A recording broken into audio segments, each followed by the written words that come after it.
Hello everyone, this is Daniel Simpson and Kaitlyn Cottrell's term project for CSC 7575 Cyber Physical System Security.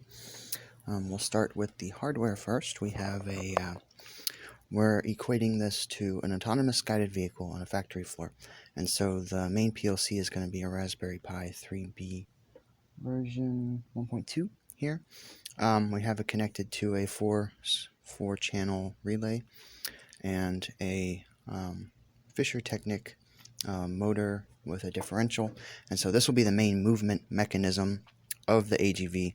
You can go forward. If we had braking calipers, you could stop one side and make it turn in any direction and then resume the forward movement. The red light in operation will signify that the machine is stopped. The green light will signify that the machine is on.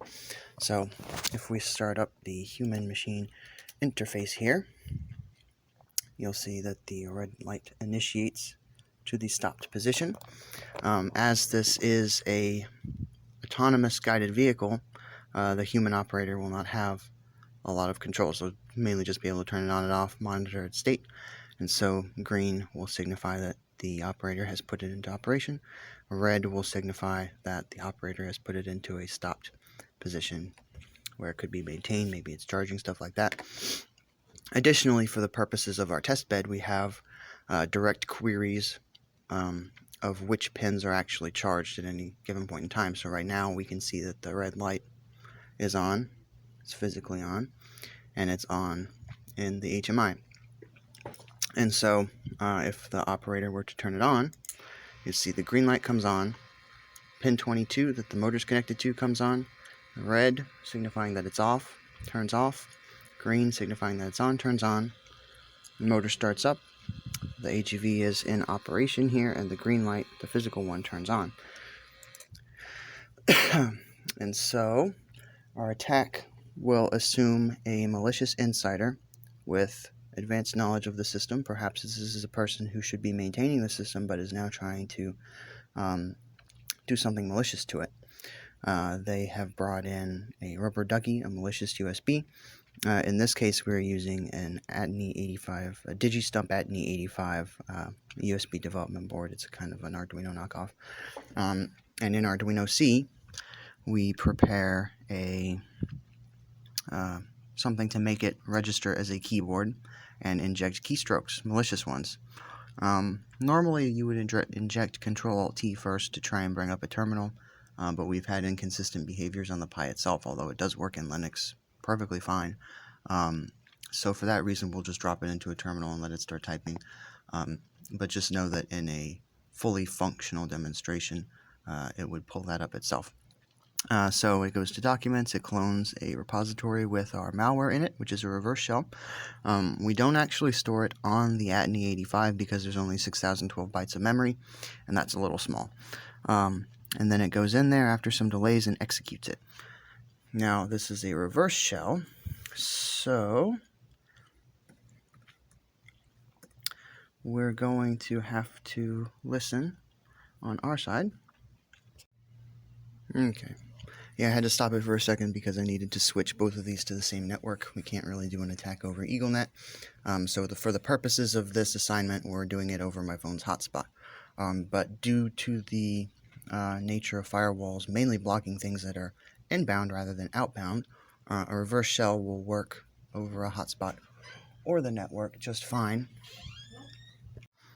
Yes, so the reverse shell will be able to get out from the victim's network and reach us just fine. So we're using a home network for this, but this would work over the internet. So on the attacker side, you start up the listening server, and the malicious USB would be inserted on the AGV, and with some delay it should start to download the malware.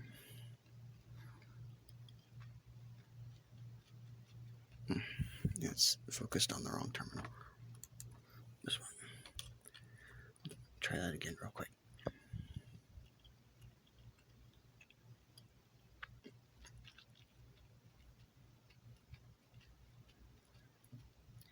You see it clones the malware repository, although it's nothing that malicious. It's just simple Python scripts, really.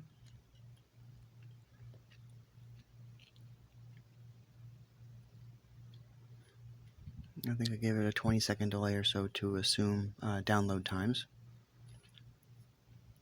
And it executes it. And we get, let me see if I can focus it, a connection on the listening server over here. And now we have a prompt because we have a reverse shell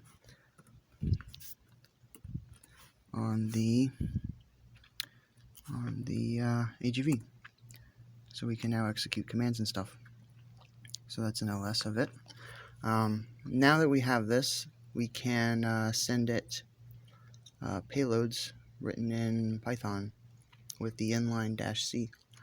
So if we were to insert one here, this ought to turn the motor on, I think. And it does, remotely. This is nice because it gets the AGV's human-machine interface out of sync. The operator didn't turn that on, so it thinks it's still in the off position. However, our source of truth here can see that the motor is indeed on. We can also turn that off again without changing or updating any of the HMI values, like so. It's off again. The HMI is back in sync because it never changed. We can also turn the red light on.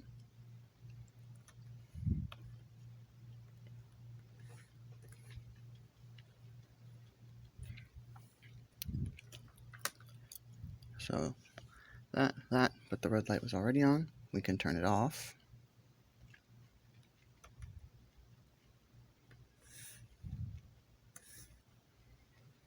The red light's off. The HMI thinks the red light is on, but you can see with the source of truth, the red light is off.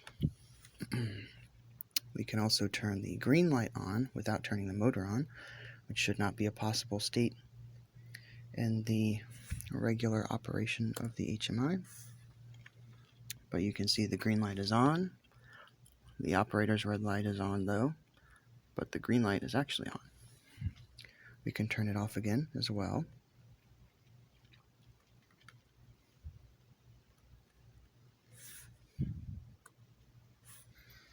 And you see that it's off.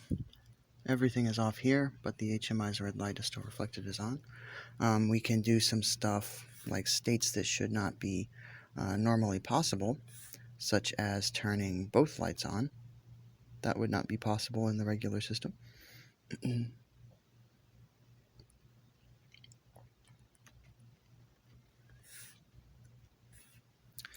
you can see both lights are on here. That should not be possible. Both of them are reflected in the source of truth here, but the HMI still thinks that everything's off. We can also turn both lights off.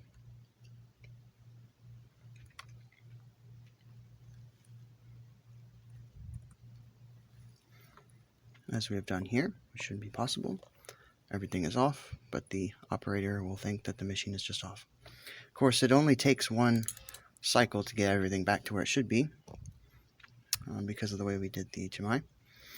So this will largely just trick the operator into thinking maybe the machine is off or on in a time when it isn't. So if the machine is actually on, but the operator thinks it's off, that could potentially be an unsafe state for workers, maintenance people who want to work on this thing.